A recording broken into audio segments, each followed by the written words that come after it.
l'idée effectivement, de rassembler un peu différents secteurs, la culture, l'événementiel, le sport, le récréatif.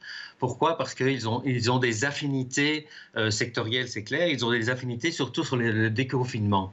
Je pense évidemment aux artistes aussi qui collaborent à toutes ces initiatives.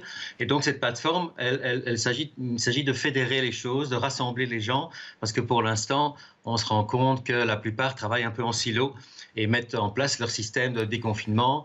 Et c'est bien de pouvoir les mettre en parallèle. Donc Voilà. l'idée, c'est de réunir les théâtres, les organisateurs de concerts, ceux qui sont en plein air ou à l'intérieur, dans l'événementiel, et de réfléchir tous ensemble.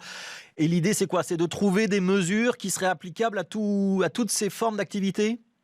Alors, il y a deux types. Il y a tous les gestionnaires de lieux, il y en a un paquet. Et il y a tous les organisateurs de, trois petits points. Et là, il y en a un paquet aussi. Donc, c'est plus pour eux. Et effectivement, il y a des affinités.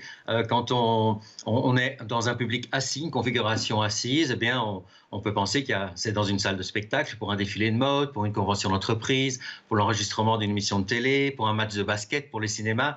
Et idem avec les réflexions de debout et déambuler, par exemple. Et donc, effectivement, on se rend compte que chacun a ses particularités, mais surtout, il y a pas mal d'affinités et que l'idée est de pouvoir rassembler. Donc, l'idée de la plateforme, c'est vraiment de pouvoir permettre aux gens d'échanger ces informations, de pouvoir se les partager. Donc, plus on la remplira, plus elle sera partageable. Et surtout, ça permet aussi à ceux qui se sont déjà fédérés de pouvoir mettre sur cette plateforme leurs conclusions, leurs propositions, pour que du plus grand au plus petit, on puisse y avoir accès. C'est un échange de bonnes pratiques. Un échange de bonnes pratiques, vraiment quelque chose de transversal. C'est ce qui manque un peu aujourd'hui de manière générale, c'est le côté de fédérer et d'avoir de la cohérence. C'est aussi pour éviter éventuellement les susceptibilité, les jalousies, quand on se rendra compte que « Ah, mais pourquoi on fait ça d'un côté et pas de l'autre ?» Alors Voilà. ça s'appelle Belgium Sculpture and Event Exit Contribution, en anglais évidemment pour faire plus simple. Donc il y a un site internet, donc chacun dépose sur le site ce qu'il a envie de déposer, et notamment les conclusions à laquelle il arrive. C'est donc une démarche citoyenne et un petit peu collaborative, c'est-à-dire qu'on va s'aider les uns les autres. Qu'est-ce que vous allez faire après de toutes ces conclusions? Vous allez essayer de les transmettre au groupe d'experts qui réfléchit au déconfinement, voire au Conseil national de sécurité? C'est ça l'idée? Alors, oui, je précise que toutes ces démarches sont entièrement gratuites pour les utilisateurs au cas où il y aurait un doute.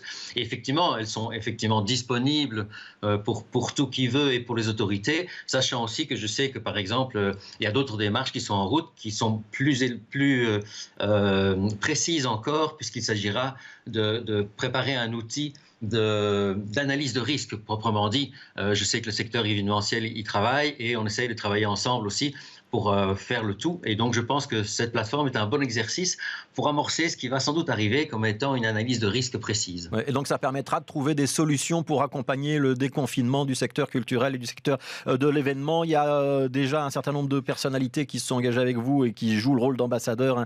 Donc, il y a par exemple Patrick Chabou du Magic Land Théâtre. Il y a, j'ai vu Paul Dujardin de Beaux-Arts. Enfin, voilà, un certain nombre de personnalités qui vous ont rejoint. L'idée, c'est de fédérer le plus de monde possible à Bruxelles? Oui, on pourrait se livrer à l'exercice sur plein d'endroits, plein de corporations. Ici, j'ai pris les 4 secteurs d'abord parce que ce sont les secteurs affinitaires pour moi. Donc, je rappelle culture, événementiel, sport et récréatif, parce que je travaille sur la plupart de ce genre d'événements. Et parce que vraiment, à cet endroit, il y a vraiment tout un travail à faire très précis, très complexe, puisque chacun n'est pas un autre, tout en sachant qu'il y a vraiment des moments similaires. Vous l'espérez pour quand, le déconfinement du secteur de l'événement et du secteur de la culture? Ah, ça, c'est la grosse question. Alors, moi, j'ai fait la catégorie suivante. Déambulatoire, c'est facile, c'est les musées, c'est comme les supermarchés. Ouais. Le Donc musée, ce sera à partir du 18 mai, avec un certain nombre de réserves, donc une jauge de nombre de personnes au mètre carré, etc.